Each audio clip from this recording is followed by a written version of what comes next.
So Chris, right away, was the one who introduced me to the field, and I took 2 courses with him, audited a third, and he ended up directing my dissertation. So he had kind of an immense influence on my career trajectory from the very beginning.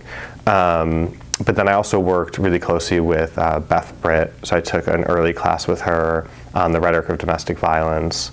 Kind of got to know her through those courses, and then ended up doing a comprehensive exam with her on critical ethnography, both outside of the field of rhetoric and within kind of critical rhetorical studies. And that had sort of this direct influence on the way I conducted dissertation research. And then the third reader on my dissertation, or the third member of my committee rather, was Maya Poe. I was really interested in her work, and I was really fortunate to do a third exam with her on public sphere theory and the history of composition.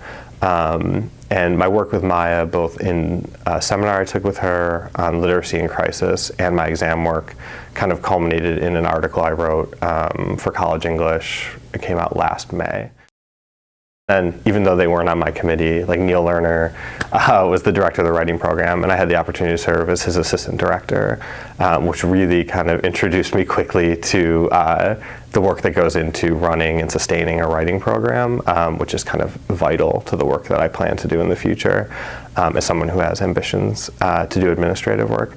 And then, like I said, Ellen Cushman came in a little bit later, but she was so generous with her time and listened to probably every idea that ended up in my dissertation.